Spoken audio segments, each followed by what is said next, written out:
আমাদের যে কমিটি হয়েছে নবগঠিত আহ্বায়ক কমিটি, আমাদের গাজীপুর মহানগর প্রায় 9 মাস যাচাই বাছাই করে আন্দোলন সংগ্রামে যে ভূমিকা, যে জুলাই আন্দোলনে ফ্যাসিবাদী বিরোধী আন্দোলনে যে অ্যাক্টিভ ছিল, যে রাজপথে ছিল এবং কি যে ফ্যাসিবাদী বিরুদ্ধে আন্দোলন সংগ্রাম করে রাজপথে রক্ত ঘাম এবং কি আহতদের দেখে আমাদের টিম ছিল ঢাকা থেকে তারেক রহমানের নিজের নির্দেশনা মতন আমাদের বাউল কলেজ প্রায় 17 বছর পরে যে কমিটি দিছে, আমার পক্ষ থেকে এবং আমাদের নবগঠিত ছাত্রদলের পক্ষ থেকে জনাব তারেক রহমানকে ধন্যবাদ এবং গাজীপুর মহানগর ছাত্রদল রুহানুজ্জামান শুকুর ও মিরন ভাইকে আমার পক্ষ থেকে ও ছাত্রদলের পক্ষ থেকে আমার পক্ষ থেকে সাধারণ ছাত্রদের পক্ষ থেকে সংগ্রামী শুভেচ্ছা ও অভিনন্দন।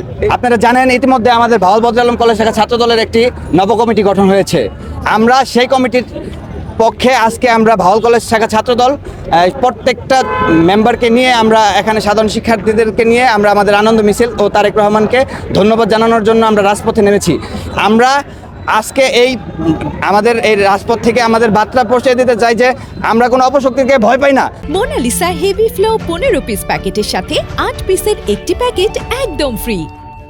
যারা আপনাদেরকে এই সবকে বলে বিভ্রান্ত করার চেষ্টা করছে, আমরা আপনাদের কাছে বিশেষভাবে আপনাদের কাছে অনুরোধ রাখবো যেন আপনারা সারা বিশ্বকে দেখাতে পারেন যে আমাদের তারেক রহমান সাহেব যেভাবে সুশৃঙ্খলভাবে চলার জন্য পথ দেখাচ্ছেন, আমরা সেই পথে চলতে পারছি।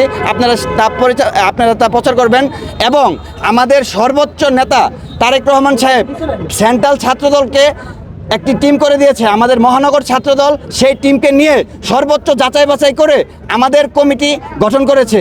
সেই কমিটিতে যদি কোনো অনুপ্রবেশকারী বা কোনো গুপ্ত সংগঠনের কেউ থাকে সেটা আমরা বরখাস্ত করব না।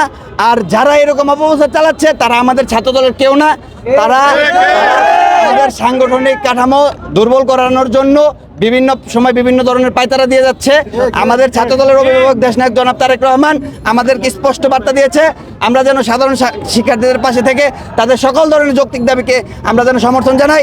আমরা তারই ধারাবাহিকতায় আমরা ভাওয়াল বদর আলম কলেজ শাখা ছাত্রদল সর্বদা রাজপথে থেকে তারুণ্যের অহংকার দেশনায়ক জনাব তারেক রহমানের নির্দেশে ভোটাধিকার ফিরিয়ে এনে বাংলাদেশের গণতন্ত্র পুনরুদ্ধার করে আমরা ঘরে ফিরবো ইনশাআল্লাহ। এই কথা বলে